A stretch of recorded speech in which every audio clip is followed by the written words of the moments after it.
Shalom, peuple de Dieu, shalom aux frères et sœurs qui nous suivent à ces instants. Nous vous bénissons au nom du Seigneur Jésus-Christ de Nazareth. Et ici, nous sommes l'église évangélique Shekinah. Nous sommes en République démocratique du Congo, dans la province du Haut-Katanga. Bien-aimés dans le Seigneur, c'est à vous que je veux m'adresser et partager ces pains quotidiens, cette nourriture spirituelle avec le Seigneur. Et je sais qu'il y a un temps que nous sommes en train de partager sur un grand thème biblique qui est l'amour. Pourquoi nous parlons de l'amour? Parce que cette année, il a plu à Dieu qu'il puisse nous révéler sa pensée et sa volonté. Et il nous a dit que cette année, ça sera une année de l'accomplissement. L'accomplissement de sa parole, l'accomplissement des promesses qu'il a faites à ses enfants. Cela qu'il a appelé, cela qu'il a choisi, cela qu'il a établi. Voilà, bien-aimés dans le Seigneur, nous vous bénissons encore une fois de plus dans le nom du Seigneur Jésus-Christ de Nazareth. Soyez tous bénis dans vos maisons, dans vos véhicules, dans vos salons, dans vos chambres et partout où vous nous captez en ce moment. Nous avons dit, pour que l'accomplissement soit effectif dans la vie d'un chrétien, nous avons retenu 4 piliers. Et ces 4 piliers, nous les avons pris. Nous savons qu'il y en a plusieurs, mais nous avons retenu les 4 piliers pour cette année 2020, dont le premier, c'est la foi que nous avons longuement parlé. La foi nous amène au deuxième pilier qui est l'amour. Le troisième pilier, c'est le pardon. Et le 4e pilier, c'est la réconciliation. Comme vous allez le constater, vous allez voir dans nos interventions, selon la grâce que le Seigneur nous a dit et nous a donné, nous sommes en train maintenant de parler sur l'amour. Et nous avions essayé de définir l'amour selon la pensée de Dieu, selon la pensée de la Bible, selon la pensée des Écritures. Nous l'avions lu dans les premiers épîtres de Jean, que Dieu est amour. Dieu lui-même, il est amour. Ici, comprenons l'amour, que c'est le Seigneur lui-même qui est amour. Et c'est Dieu qui a dit, moi, je vais habiter, je vais demeurer dans l'homme. C'est-à-dire, si Dieu demeure en nous, là nous comprenons que l'amour aussi demeure en nous. C'est ce que la parole de Dieu nous dit. Et cet amour est très, très, très nécessaire pour l'accomplissement des promesses que Dieu a faites à ses enfants. Nous avons premièrement parlé de l'amour de Dieu lui-même. La Bible nous dit que Dieu a tant aimé le monde qu'il a donné. Nous avions dit que l'amour consiste à donner. Dieu lui-même qui est amour, il a donné. Il a donné qui? Il a donné son Fils unique. Nous avons compris dans nos interventions que l'amour consistait à donner. Et nous avons donné plusieurs exemples autres dans la parole de Dieu, dans la Bible. L'amour, c'est le sacrifice. Parce qu'on ne peut pas donner l'unique Fils si en nous, ou si Dieu lui-même n'a pas fait ces sacrifices. Nous avons compris que l'amour, c'est aussi un sacrifice. Et nous l'avions lu d'ailleurs dans notre dernier numéro. Nous avons parlé de ça, de l'amour de Dieu. C'est ainsi maintenant que Dieu lui-même nous recommande maintenant par le Seigneur Jésus-Christ que cet amour doit demeurer en nous. Et si l'amour de Dieu demeure en nous, là nous verrons l'accomplissement de sa parole. Nous verrons l'accomplissement de ses promesses. Voilà pourquoi nous avions lu dans plusieurs écritures de la Bible. Nous étions dans Matthieu, le chapitre 22. Nous avons lu dans Matthieu encore le chapitre 14. Nous avons été édifiés dans ce sens. Aujourd'hui, j'aimerais rapidement que nous puissions prendre une autre écriture qui va nous aider à comprendre. Parce que nous avons dit, nous allons parler de l'amour de Dieu lui-même. Il a tant aimé le monde. Nous avons parlé de l'amour, nous avons même touché l'amour de Christ lui-même qui s'est donné comme un sacrifice avant même que nous ne soyons chrétiens. La Bible dit, pendant que nous étions encore pécheurs, Christ est mort pour nous. Donc à cause de cet amour-là de Christ, il a accepté de mourir à notre place pendant que nous étions même encore pécheurs. Ça, c'est l'expression de l'amour, les sacrifices. Et nous avons dit, nous allons parler de l'amour du prochain. Et d'ailleurs, c'est en ce sens-là que nous allons aborder le message ou le partage de ce pain pour ce jour. Alors là, nous allons prendre nos Bibles, nous allons lire dans les livres de Marc, l'évangile selon Marc. Nous allons prendre le chapitre 12 et nous commencerons par le verset 28. Je vais lire la parole du Seigneur. Un des scribes qui les avait entendus discuter, sachant que Jésus avait bien répondu aux Sadducéens, s'approcha et lui demanda « Quel est le premier de tous les commandements ?» Jésus répondit « Voici le premier. Écoute Israël, le Seigneur notre Dieu est l'unique Seigneur, et tu l'aimeras. Tu aimeras le Seigneur ton Dieu de tout ton cœur, de toute ton âme, de toute ta pensée et de toute ta force. Voici le second. Tu aimeras ton prochain comme toi-même. Il n'y a pas d'autre commandement plus grand que ceux-là. Le scribe lui dit, bien, maître, tu as dit avec vérité que Dieu est unique et qu'il n'y en a point d'autre que lui. Amen, amen. J'aimerais bien aimer dans le Seigneur que nous puissions comprendre ces Écritures et que le Saint-Esprit nous aide et nous allons prier ensemble avec vous. Père éternel, Dieu de gloire, je te bénis, je te rends grâce de ce que Seigneur tu as révélé, Seigneur, ces Écritures. Laisse, Seigneur, que tu parles au travers de la bouche de ton serviteur. Utilise-nous comme un instrument précieux, Seigneur, entre tes mains, afin que ton peuple et tes enfants soient édifiés et consolés. Je les recommande, Seigneur, entre tes saintes mains, pour la gloire de ton nom, au nom de Jésus-Christ de Nazareth. Amen. Alors ici, bien-aimés, j'aimerais que nous puissions aborder ensemble, bien-aimés, cette pensée de l'Écriture. Lorsque nous avons parlé la fois passée, nous étions dans Matthieu, le chapitre 22. Nous avions lu, je crois, à partir du verset 36 ou 37 jusqu'à 39, où la parole de Dieu nous a édifiés. Christ lui-même a dit, voici le premier commandement. Tu aimeras ton Dieu, tel qu'il est repris ici, tu aimeras ton Dieu de tout ton cœur, de toute ton âme et de toute ta force. Et au verset 39 de Matthieu, la Bible nous a édifiés en disant, voici le second qui lui est semblable. Nous avons beaucoup insisté sur l'aspect semblable et le terme semblable. Nous avions dit que la ressemblance de ces deux commandements, ce n'est pas par rapport à l'ordre, c'est par rapport à leur teneur, c'est l'amour.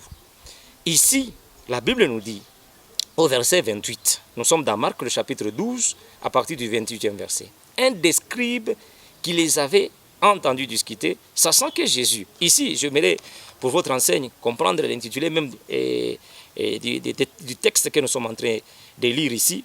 Ici, Jésus est en train de répondre à 3 catégories de questions. Premièrement, c'était une catégorie de questions qui était destinée aux tribus. Ici, comprenez les tribus, ici c'est la contribution, la taxe qui était destinée à César. Deuxièmement, c'était les préoccupations par rapport à la résurrection. Et troisièmement, on posait des questions à Jésus-Christ concernant le plus grand commandement. On a posé cette question à Jésus-Christ. Alors, un des scribes qui les avait entendus discuter, sachant que Jésus avait bien répondu aux Sadducéens par rapport aux 2 autres préoccupations, les tribus destinées à César et en ce qui concerne la résurrection. Lorsque l'un des scribes a entendu Jésus répondre avec beaucoup de sagesse et de répondre bien, alors là, il s'approcha et lui demanda, quel est le premier de tous les commandements? Quel est le premier? Bien-aimé dans le Seigneur, dans la nature humaine, l'homme veut toujours être en première position. L'homme veut toujours savoir ce qu'il y a premièrement. Aujourd'hui, nous voyons des gens courir derrière les autres pour savoir ce qu'a été leur situation avant la situation que ces gens vivent maintenant. Les gens veulent comprendre comment avant leur naissance. Les gens veulent comprendre comment après leur naissance. Les gens veulent comprendre avant la situation qu'ils vivent maintenant. Voilà pourquoi ici, même les Sadducéens posent la question à Jésus-Christ. Quel est le premier? Ça, c'est la préoccupation humaine. Toujours être au premier, toujours connaître la première position, connaître la première place, être à la première place. Voilà, bien-aimés dans le Seigneur, l'amour dont nous faisons mention, l'amour dont nous parlons, on ne cherche pas d'abord le premier. L'intérêt ici d'abord, c'est l'intérêt de l'autre. C'est pourquoi nous parlons de l'amour du prochain. Tu veux, bien-aimé, vivre la main de l'Éternel, tu veux vivre l'accomplissement, vois d'abord, non pas d'abord ton intérêt, mais là, parce que l'amour, c'est un sacrifice. L'amour, c'est un don, c'est donner. C'est-à-dire, on ne peut pas donner parce qu'on veut beaucoup recevoir. Non, on donne. Dieu a aimé le monde, il l'a donné. D'ailleurs, nous avions même fait mention d'une écriture, un passage de l'écriture qui dit, ce n'est pas nous qui l'avons aimé le premier, dans notre intervention passée. C'est lui qui nous a aimé le premier. Ici, bien aimé, nous allons comprendre ces choses-là.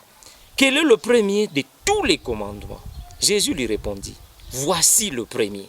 Bien aimé, j'aimerais dire à quelqu'un que Christ est prêt, Dieu est prêt à te satisfaire, à te donner dans tes premiers besoins, dans tes premières préoccupations. Parce que c'est ça la nature de l'homme. Vous voyez, aujourd'hui nous voyons même dans nos églises, nous voyons dans nos assemblées, les gens, quand on les invite même à la prière, il faut les supplier. Pourquoi? Parce qu'ils posent même des conditions. Ceux-là qui n'ont pas encore compris les choses que nous sommes en train de vous révéler. Non, moi, avant vraiment que je ne m'engage sérieusement dans la prière, dans les choses de Dieu, dans l'église, il faut d'abord que ma situation s'améliore. Il faut d'abord que je sois ceci, cela. Il faut que j'ai d'abord du travail. Il faut d'abord que j'ai ceci, cela.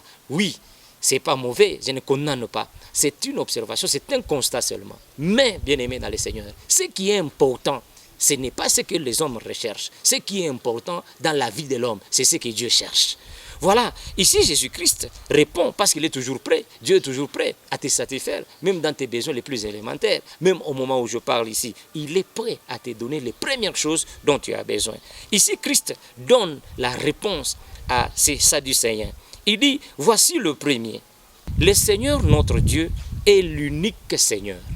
J'aimerais bien aimer que nous puissions tous retenir bien aimer ce passage de l'Écriture. On ne peut pas servir Dieu, on ne peut pas prier le Seigneur si on ne reconnaît pas d'abord qu'il est le seul Seigneur. Ici, bien aimé, j'ouvre une parenthèse. Lorsque nous avons cru au Seigneur, dans notre prière d'engagement, dans la foi, on nous a posé une question. Est-ce que tu peux recevoir, acceptes-tu de recevoir Jésus-Christ, premièrement, comme Sauveur et deuxièmement, comme Seigneur? Ici, celui qui est Seigneur, c'est celui qui est maître. Celui qui est maître, c'est celui qui oriente. Celui qui oriente, c'est celui qui dirige. Et celui qui dirige est devant, et ceux-là qui sont dirigés sont derrière.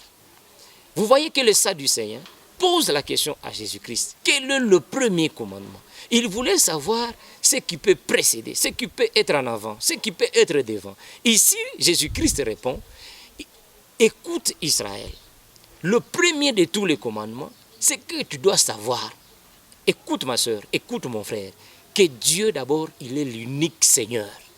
C'est-à-dire notre vie, nous, les chrétiens, notre façon de marcher avec le Seigneur, c'est d'être derrière lui. Parce que c'est lui qui est le Seigneur, c'est lui qui est le dirigeant, c'est lui qui est unique Seigneur. Et la Bible continue au verset 30, et tu aimeras le Seigneur, ton Dieu. C'est Dieu-là, c'est celui-là qui est ton Seigneur. Ce Seigneur-là, c'est celui-là qui est ton Dieu. Tu dois l'aimer de tout ton cœur, de toute ton âme, de toute ta pensée et de toute ta force. 4 choses ou 4 éléments qui sont aussi fondamentaux dans la marche avec le Seigneur Jésus-Christ, dans la marche, dans la foi, dans la marche avec Dieu. Il y a 4 choses. Premièrement, nous devons aimer ces dieux-là de tout notre cœur. Nous avons parlé de ça dans nos émissions ou nos interventions passées. Nous avons parlé comment est-ce que nous pouvons aimer Dieu avec notre cœur. Pas seulement avec notre cœur, avec notre âme, toute notre âme, avec toute la pensée. Nous avons expliqué ces choses et avec même notre force. Nous avions même donné au 4e élément qui est la force. Nous avions illustré un exemple de notre frère Samson. Vous savez, l'esprit était sur Samson. Et nous avions dit, l'amour, ce n'est pas une invention de l'homme. L'amour, ce n'est pas un effort humain. L'amour, c'est le fruit de l'esprit. Nous l'avions expliqué, car la Bible est claire. Voici le fruit de l'esprit, c'est l'amour. Et on a cité les éléments qui constituent ces fruits d'amour. Nous avons même donné l'exemple d'une orange, nous avons donné l'exemple d'un citron. Nous voyons, lorsque nous parlons du citron, il y a le corps ou les écorces, il y a la chair qui est dedans, il y a les pépins, il y a peut-être les grains en ce qui concerne les citrons ou l'orange, et en ce qui concerne la mangue, il y a le noyau, il y a la chair, il y a des choses qui constituent. Nous avions parlé de la patience, de la paix, de la bénignité et d'autres choses. Ici, bien aimé, j'aimerais que nous puissions retenir quelque chose. Tu aimeras ton Dieu de toute ta force. Je disais, nous avons donné l'exemple de notre frère Samson. L'Esprit du Seigneur était sur lui. Bien aimé, l'amour, c'est le fruit de l'esprit. Et cette force que nous avons, nous devons le manifester lorsqu'on aime. Samson allait rendre visite à sa fiancée. Mais chemin faisant, il a croisé un lion. À cause de l'amour qui était en Samson, à cause de cet attachement qu'il avait pour sa fiancée, Samson a déployé par la grâce de Dieu, parce que la force ne venait pas de lui, la force venait de Dieu. Il a déchiré les lions. L'obstacle, nous avions dit, l'amour ne considère pas l'obstacle.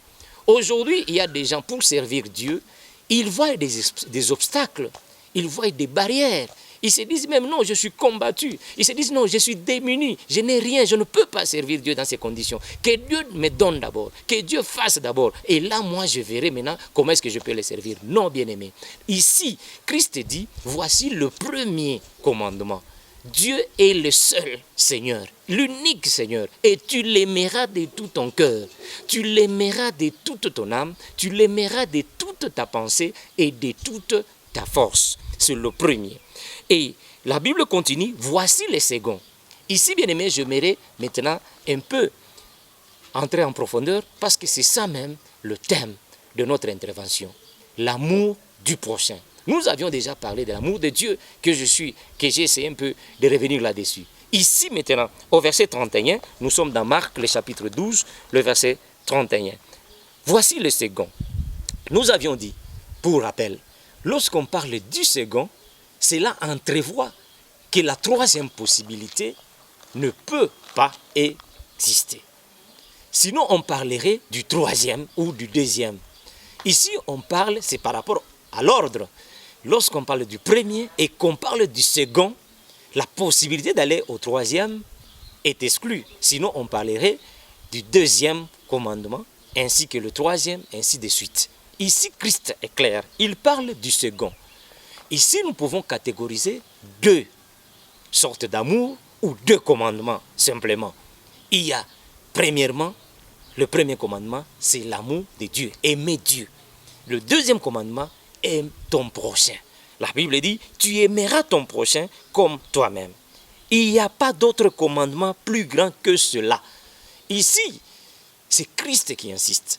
Il dit, il n'y a pas d'autre commandement. C'est pourquoi il a parlé du second commandement. Et laisse-moi te dire, ma soeur, mon frère, ce dont Dieu a besoin dans ta vie, ce n'est pas le premier événement. Ce n'est pas la première chose. Ce n'est pas la première situation. Ce dont Dieu a besoin dans ta vie, ce qu'il veut faire dans ta vie, c'est la seconde. Écoutez, quand il a parlé, Dieu lui-même, il a dit, qui a vu cette maison dans sa première gloire? Il y avait des témoignages. Des gens ont vu la maison de l'Éternel dans la première gloire. Et là maintenant, Dieu confirme, il dit, maintenant la gloire de cette seconde maison, de cette seconde, c'est-à-dire il n'y aura plus une autre maison à part cette seconde maison. La gloire de la seconde maison sera plus grande que celle de la première. Laisse-moi te dire, mon frère, ma soeur, la Shekinah, la gloire de Dieu qui descendait dans le tabernacle pendant la marche d'Israël dans le désert. Dieu dit à Moïse, tu vas me construire un tabernacle selon les modèles que je t'ai montrés à la montagne, selon les dimensions que je t'ai montrées, selon les conditions que je t'ai montrées. Alors, Moïse l'a fait. Et Dieu dit, voilà maintenant, moi et toi, Moïse, avec mon peuple, au travers de toi, nous allons nous rencontrer. C'est là que Dieu faisait descendre sa gloire. Nous savons la constitution du tabernacle, qui est même le modèle du temple. Là, je ne veux pas vraiment entrer parce que nous allons revenir sur cette notion. Gloire à Dieu parce que nous venons de toucher et je viens d'aborder un thème que nous allons en parler d'ailleurs dans l'accomplissement toujours de la promesse et de la parole du Seigneur. Le temple, parce que le temple c'est un élément très important lorsque nous voyons en Israël, tout le monde montait au temple à Jérusalem. Il n'y avait qu'un seul temple, un seul Dieu. Ici, on parle du Seigneur unique qui est notre Dieu. Nous devons l'aimer de tout notre cœur. Un seul temple. Les synagogues, il y en avait tant. Mais le temple, il n'y en avait qu'un seul. Et tout le monde, tout Israël, montait à Jérusalem. Le temple est lié directement à l'adoration. L'adoration est seulement pour le vrai Dieu. Ce sont des termes que nous allons aborder prochainement. Mais ici, bien aimé, nous voulons revenir au message. Voici le second, tu aimeras ton prochain comme toi-même. C'est là que le problème se pose. Aimer son prochain comme soi-même. Vous savez, aujourd'hui, bien aimé, l'amour du prochain, nous le voyons même dans la société. Nous le constatons même dans nos églises, même dans la foi. Christ lui-même nous a montré comme modèle. Il a accepté de donner sa vie pour toi et moi. Ici, je ne parle pas d'abord de l'humanité tout entière. Je m'adresse à toi qui me suis à l'instant. Je m'adresse à toi qui m'écoutes à l'instant. Christ a donné sa vie pour toi. L'amour du prochain. Il nous recommande. Voici le second commandement. Tu aimeras ton prochain comme toi-même. Nous avions posé une préoccupation la fois passée. Comment est-ce qu'on peut arriver à aimer une autre personne? Comment est-ce qu'on peut arriver à aimer quelqu'un comme soi-même? Nous avions dit ce n'est pas impossible, c'est possible. C'est difficile certes, mais ce n'est pas impossible. Nous avions même souligné, nous avions dit ce qui est impossible et ce qui est difficile n'est pas impossible. Quelque chose peut être difficile, mais ce n'est pas impossible. C'est difficile d'aimer l'autre comme soi-même, mais ce n'est pas impossible. C'est possible parce que Christ l'a fait. Et parce que Christ l'a fait, nous pouvons aussi le faire. Voilà, bien-aimé, tu aimeras ton Dieu, ici je suis, tu aimeras ton prochain comme toi-même. Il n'y a pas d'autre commandement plus grand que cela. Nous allons y revenir. Il n'y a pas. Ici, Christ exclut toute possibilité, qui est un autre commandement, plus que ces deux-là, l'amour de Dieu et l'amour du prochain. Les deux commandements, lorsque nous les avons, lorsque nous les appliquons, bien aimés, nous verrons l'accomplissement de la parole et de toutes les promesses de Dieu. Le scribe lui dit, bien, maître, tu as dit la vérité que Dieu est unique et qu'il n'y en a point d'autre que lui. Il a reconnu et que l'aimer de tout son cœur, de toute sa pensée, de toute son âme et de toute sa force et aimer son prochain comme soi-même, c'est plus que tous les holocaustes et tous les sacrifices. Jésus, c'est le verset 34, là où nous allons terminer notre lecture, Jésus, voyant qu'il avait répondu avec intelligence, lui dit, tu n'es pas loin du royaume de Dieu et personne n'osa plus lui poser des questions. J'aimerais bien aimer que nous puissions dire merci à Dieu pour cette lecture. Et là, nous voulons maintenant parler, dans le peu de minutes que vous nous avez accordé de nous écouter. J'aimerais que vous portiez votre attention à ce que nous allons dire maintenant. Parce que, bien aimé, la vie chrétienne, ou être chrétien, nous l'avions dit, ce n'est pas une identité. Être chrétien, c'est une nature. Être chrétien, c'est toute une vie. Lorsqu'on parle de vie, on voit une nature. Ce n'est pas une identité seulement, on s'est fait appeler chrétien, on s'est fait appeler enfant de Dieu. Non, on doit réellement naître pour avoir cette identité. Tu ne peux pas avoir une identité si tu n'as pas. C'est pourquoi nous avions dit, il y a des Américains, mais Congolais, il y a des Américains, mais Zambiens ou Sud-Africains. Naturellement, on dit qu'il a été naturalisé. Voilà, avoir une identité, c'est d'abord avoir une nature. Ici, être chrétien, c'est toute une nature. Le Sadducéen dit, bien maître, tu as dit la vérité que Dieu est unique et qu'il n'y a point d'autre. L'aimer de tout ton cœur, comme nous l'avions dit, de toute ta force, de toute ta pensée, de toute ton âme, et aimer son prochain comme soi-même, c'est le plus grand holocauste de tout et tous les sacrifices. Voilà, bien-aimés, nous les avions dit, aimer c'est un sacrifice. Mais quel est ce sacrifice? Aimer c'est le sacrifice qui est au-dessus de tous les sacrifices. S'il existe des sacrifices, l'amour du prochain, c'est le plus grand des sacrifices qu'on peut donner. Il y a des gens qui se vantent. Oh, j'ai donné une grande contribution à l'église pour qu'on bâtisse les temples.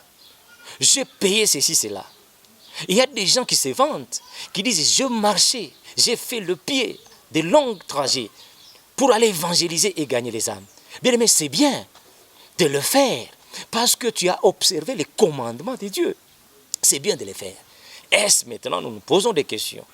Quand on contribue avec son argent, quand on donne son temps, on est à l'église chaque jour, on est permanent à l'église, même dans le temple, on torche les temples, on fait ceci, cela. Bien, c'est très bien. On prouve, on montre, on démontre qu'on aime Dieu parce qu'on est dans son œuvre. Mais cela suffit pour dire que réellement, en nous, il y a cet amour du prochain. Il y a des gens qui donnent plus à l'église, mais qui n'aiment pas les autres, qui négligent les autres. Il y a même certains qui insultent même les autres, qui minimisent même les autres. Là, tu n'as rien fait. Tu veux que Dieu se souvienne de tes offrandes. Tu veux que Dieu se souvienne de tes sacrifices. Il y en a un qui est plus grand, plus que tous ces sacrifices. C'est l'amour du prochain. L'amour de Dieu. Aime d'abord ton prochain comme toi-même.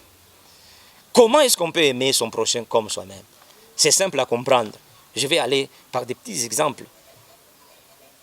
Très simples de la vie courante.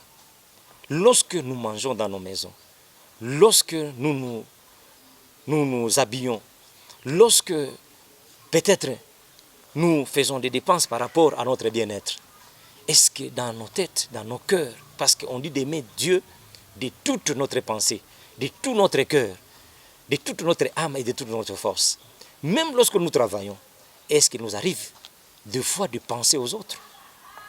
Pendant que tu as mangé, pendant que tu manges, pendant que tu comptes cet argent que tu as, est-ce qu'il t'arrive de penser aux autres? Il y a des gens qui sont affamés. Il y a des gens qui sont nus. Parce que Christ l'a dit. J'étais en prison, tu ne m'as pas visité. Il t'est déjà arrivé une fois d'aller visiter ceux-là qui sont dans la prison. Christ a dit, je suis venu apporter la bonne nouvelle aux captifs, ceux qui sont enchaînés. Est-ce qu'il t'est arrivé une fois d'aller visiter les prisonniers? Christ a dit, j'étais affamé, tu ne m'as pas donné à manger. Combien de gens, bien-aimés, dorment affamés, passent des nuits, passent des jours affamés. Mais quand tu regardes à ta poubelle, tu jettes ça au chien. Et pourtant, Christ a dit, on ne peut pas prendre la nourriture des enfants, les donner aux chiens. Écoutez la réponse de cette femme. Les chiens mangent même les miettes, mais c'est contrairement avec toi. Christ lui-même reconnaît que par rapport à cette femme, la femme dit à Christ, les chiens mangent les miettes qui tombent de la table. C'est-à-dire l'homme, les enfants mangent ce qui est à la table, mais les chiens mangent les miettes. Mais toi, tu fais le contraire. Et quand tu fais le contraire, est-ce que c'est l'amour du prochain? Est-ce que tu aimes ton prochain comme toi-même? Non, tu considères ton prochain comme un chien. Il doit manger les miettes. Voilà pourquoi les Sadducéens ont commencé à poser la question à Jésus-Christ. Quel est le premier? L'homme veut être toujours premier. On ne voit pas l'accomplissement de la parole de Dieu parce qu'on se précipite à être premier, à devenir premier. Je ne conteste pas, je ne dis pas que lorsqu'on est béni, Dieu ne peut pas nous mettre au sommet, Dieu ne peut pas nous faire le premier. Non, d'ailleurs, Christ lui-même l'a dit. Dans ce qui concerne le royaume, nous allons en parler parce que Christ l'a conclu ici par rapport à cette question. Les premiers seront les derniers et les derniers seront les premiers. Voilà les calculs de Dieu. Parce que les gens croient qu'être béni, Dieu peut t'élever, Dieu peut te mettre à la tête de ta famille. Oui, d'accord, Dieu peut te mettre à la tête de ta famille. On n'en disconvient pas.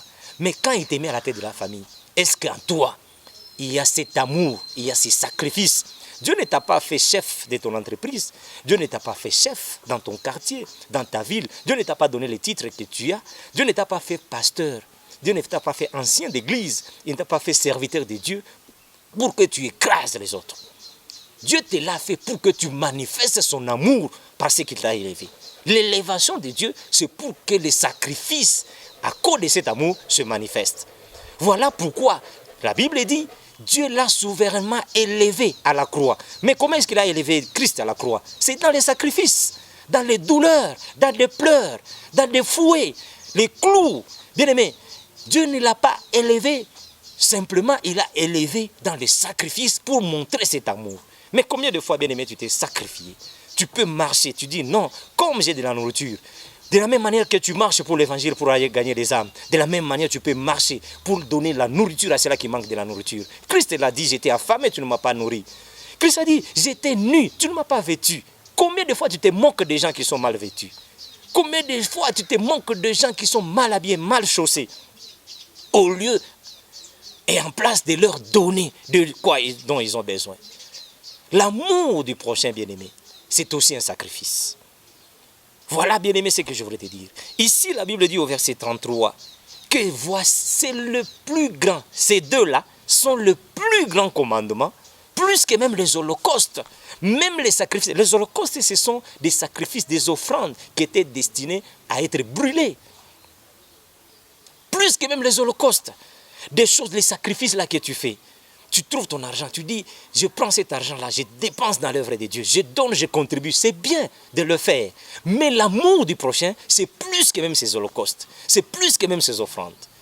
Oui, nous allons y revenir. Je sais qu'il y a beaucoup de questions que tu te poses. L'amour est au-dessus de toutes ces choses. C'est la Bible qui le dit. Jésus voyant qu'il avait répondu avec intelligence, lui dit, tu n'es pas loin du royaume. Bien-aimé, j'aimerais que tu lises avec moi Amen. Ça, c'est très important. Lorsqu'on parvient à comprendre l'amour du prochain, on n'est pas loin du royaume. Parce que lorsqu'on aime son prochain, on ne peut pas le nuire. Lorsqu'on aime son prochain, on ne peut pas mentir, on ne peut pas calomnier. Parce que toutes ces choses, la Bible dit, Dieu est contre toutes ces choses. Lorsqu'on parle du fruit de la chair, on énumère toutes ces choses-là. Dieu est contre toutes ces choses. La calomnie, Dieu n'aime pas la calomnie. Le mensonge, Dieu n'aime pas le mensonge. Toutes ces choses. L'amour du prochain est contre toutes ces choses-là. Mais aujourd'hui, comment nous voyons dans nos assemblées, nous voyons dans nos villes, nous voyons dans notre entourage, des gens se maltraités. Pour ne même pas parler de tuerie. Le sang aujourd'hui, Dieu lui-même a horreur du sang. Nous allons en parler parce qu'au quatrième pilier, qui est la réconciliation, Dieu on ne peut pas arriver à la réconciliation sans passer par l'amour. Et bien entendu, la réconciliation est plus loin parce qu'on ne peut pas même arriver à la réconciliation sans passer par le pardon. On ne peut pas aller au pardon si on n'a pas l'amour. Ce sont des choses, les 4 piliers qui se complètent. La foi d'abord, parce que lorsqu'on a la foi, on croit en quelqu'un, on croit en quelque chose, nous avions expliqué pendant que nous avons abordé la foi. Lorsqu'on a confiance, parce que c'est de cette façon-là que nous avons abordé la foi, c'est la confiance. L'amour ne peut résider que là où il y a la confiance. S'il n'y a pas de confiance, il n'y aura pas d'amour. C'est pourquoi nous avons parlé de la foi comme le premier pilier, la confiance en Dieu. Lorsque nous avons confiance en Dieu, nous allons lui témoigner cet amour. Et lorsqu'il y a l'amour, là où on aime, là où il y a l'amour, le pardon existe. Et là où il y a le pardon, la réconciliation peut être possible. Là, j'ouvre une parenthèse. Dieu lui-même, il a horreur du sang. Voilà pourquoi il a utilisé le sang pour se réconcilier avec l'homme, à cause de cet amour qui est en lui. Il a utilisé le sang de l'animal. Je crois que vous êtes lecteur de la Bible, ma soeur, mon frère. Tu en connais peut-être plus. Mais ici, nous parlons selon la grâce que Dieu nous a donnée. Dieu a utilisé le sang de l'animal. Mais cela n'a pas suffi. À cause de cet amour qui est bionné en lui, il a accepté de faire les sacrifices. Christ est mort pour toi et pour moi, pendant que nous étions encore pécheurs.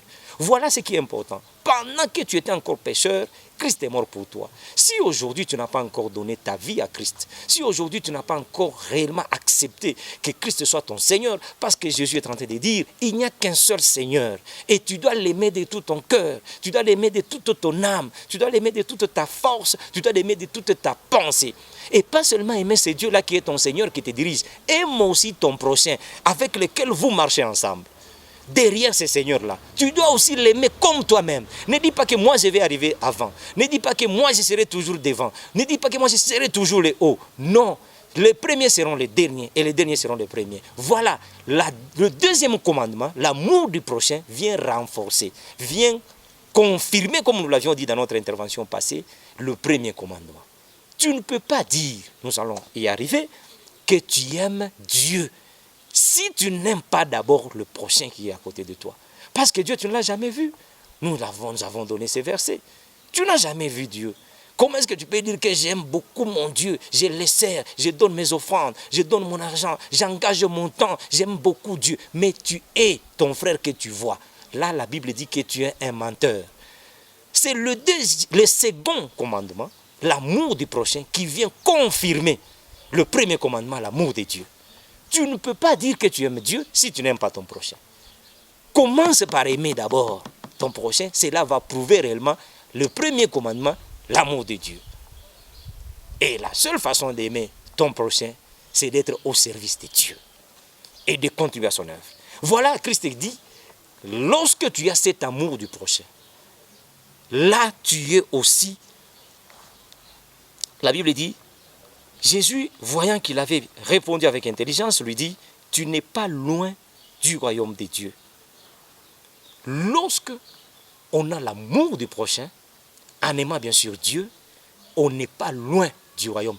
Pour dire, l'amour du prochain nous rapproche de Dieu.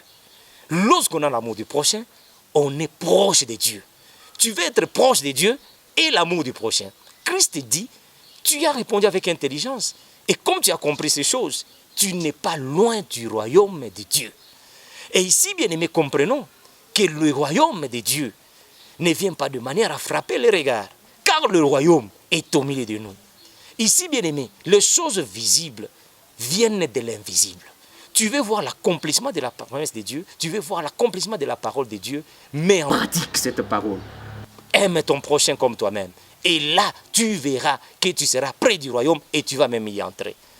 Et ici, comprenons que le royaume, ici, nous devons comprendre, c'est l'accomplissement de ces promesses de Dieu. Lorsque les promesses, lorsque la parole de Dieu se réalise dans notre vie, nous sommes déjà participants du royaume de Dieu. Parce que la parole de Dieu, la promesse de Dieu n'est pas de ce monde, n'est pas de ce royaume. Dieu est en train de régner, il est assis sur son trône. Lorsqu'il dit quelque chose, cette chose arrive. Lorsqu'il ordonne, ça s'exécute. Et lorsque ça s'exécute dans notre vie, lorsque ça se réalise dans notre vie, ça fait partie du royaume. Si tu veux être près du royaume, tu veux être trop proche du royaume, mon frère, ma soeur, et en toi l'amour du prochain. L'amour du prochain, c'est la tolérance aussi, et nous allons en parler dans nos prochaines interventions. La tolérance. Aujourd'hui, bien aimés, nous ne voyons pas les gens tolérer les autres. Nous l'avions dit quand nous avions abordé l'amour en les définissant. Nous avons dit que la tolérance, bien aimés, c'est une chose très importante dans la vie chrétienne. La tolérance, l'amour du prochain.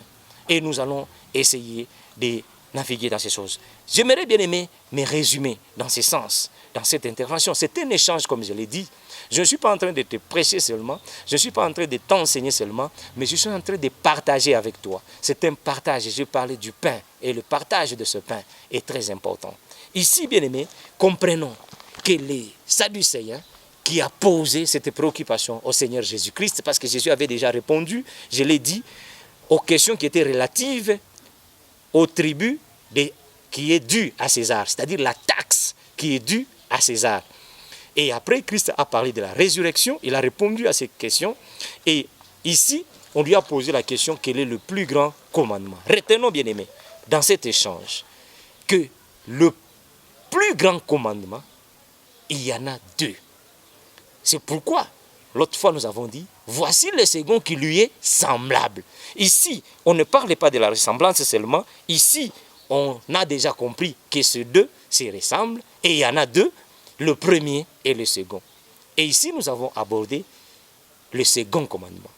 Ici, nous parlons d'une manière littérale pour exhorter le peuple de Dieu, les enfants de Dieu, à vivre réellement cette nature chrétienne, non pas vivre l'identité chrétienne.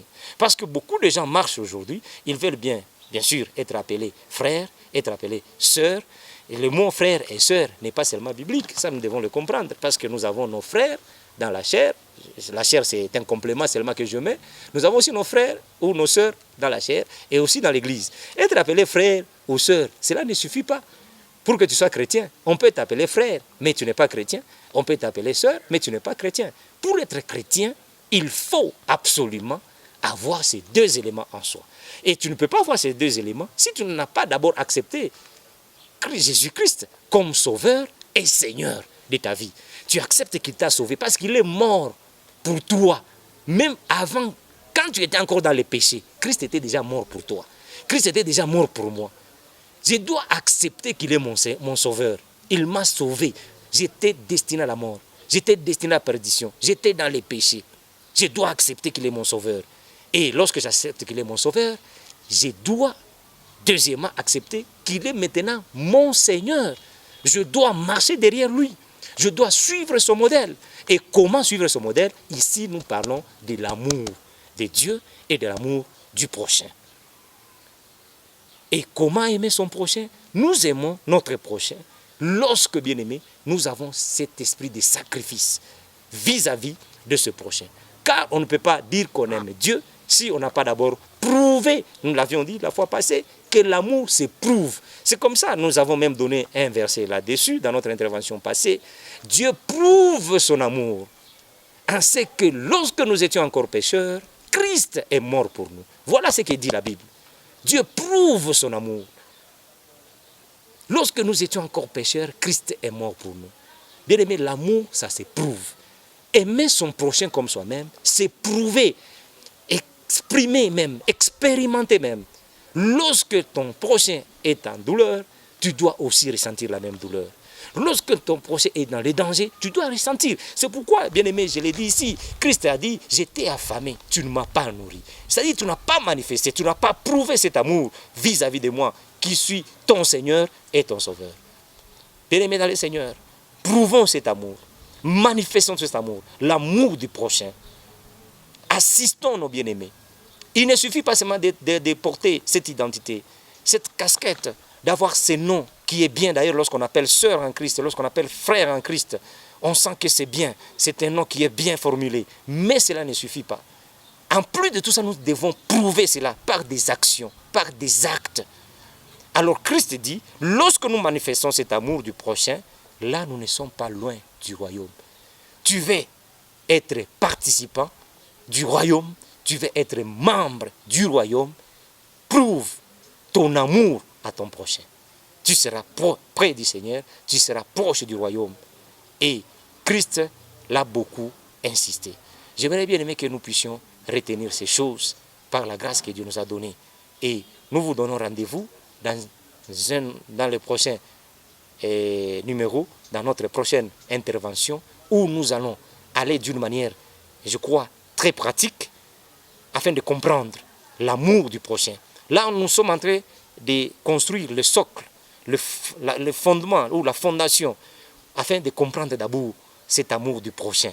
Nous sommes très littéral, nous sommes très littéral, et je crois à la prochaine occasion, parce que nous avons commencé au mois de mai avec ces sous-thèmes, dans le grand thème l'accomplissement. Nous parlons maintenant de l'amour, et cet amour va nous amener doucement, parce que nous avons tout un trimestre. Nous venons de commencer ce mois de juin, qui est d'ailleurs un mois de joie pour chacun, un mois d'unité d'ailleurs. Et vraiment, il faut la sérénité, vraiment. C'est un mois qui est béni pour tous les peuples de Dieu.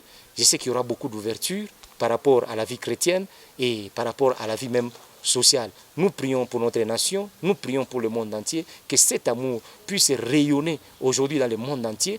Quand vous suivez les infos, vous voyez ça et là, les gens s'entretuer. Nous voyons ça et là, les gens s'acharner sur leurs semblables. Ça, ce n'est pas l'amour du prochain. Ça, ce n'est pas l'amour du prochain. Alors, ressentons vraiment cet amour du prochain, où il y a la tolérance, où il y a le sacrifice, où il y a le preuve, où la démonstration. Voilà, parce que nous l'avions même défini dans le sous-thème qui est la foi de nos interventions passées. La foi, c'est une démonstration des choses qu'on ne voit pas. C'est une continuité, la même pensée. Que Dieu vraiment vous bénisse et que Dieu vous assiste, et à la prochaine. Je vais prier ensemble avec vous. Je sais qu'il y a de ceux-là qui nous ont suivis, qui n'ont pas encore donné leur vie à Christ. Ici, bien-aimés dans le Seigneur, j'aimerais inviter tous ceux-là qui n'ont pas encore connu Christ, tous ceux-là qui n'ont pas encore su comment donner leur vie à Christ, de prendre rendez-vous avec les serviteurs de Dieu. Une église qui est à proximité, vous nous suivez de partout. Vous pouvez aussi nous contacter au bas de ces messages. Vous allez voir notre contact. Pas seulement notre contact, vous êtes tout près d'une église qui prie Dieu dans la vérité, où la parole n'est pas mélangée. Il y a la parole pure qui est prêchée. Allez voir les hommes de Dieu, allez contacter les hommes de Dieu. Allez dans une église où on prie le vrai Dieu dans la vérité, l'unique d'ailleurs, l'unique, comme nous l'avions dit dans notre message, et il est grand temps de donner votre vie à Christ. Toi qui es frère, toi qui es sœur, tu as pris cette identité, c'est pas mauvais, on ne te condamne pas parce que nous ne sommes pas là pour condamner. On t'encourage parce que tu as déjà porté cette identité. Mais nous voulons que tu naisses maintenant de nouveau. Tu dois porter maintenant cette nature. Tu dois naître de nouveau. Voilà, il est maintenant temps. Et cette occasion t'est donnée de donner ta vie à Jésus-Christ. De donner ta vie entre les mains du Seigneur. Qu'il soit ton sauveur et qu'il soit aussi ton Seigneur. Qu'il dirige ta vie, qu'il oriente ta vie. Ici, on ne peut pas peut-être ici plaider. On ne peut pas peut-être te dire non, te supplier pour que tu donnes ta vie à Christ. Tu dois donner ta vie à Christ pour que tu sois participant du royaume de Dieu. Alors tu vas prier avec moi. Seigneur Jésus-Christ, je dis merci pour ce message. Je te bénis, Seigneur, parce que j'ai entendu. Voilà, Seigneur, je donne encore ma vie. Je renouvelle cet engagement avec toi. Je vais te suivre. Je crois que tu es le sauveur de ma vie. Tu m'as sauvé du péché. Et voilà, Seigneur, j'aimerais que tu conduises ma vie. Sois le Seigneur de ma vie. Au nom de Jésus-Christ de Nazareth. Bien-aimés dans le Seigneur, nous disons ensemble Amen.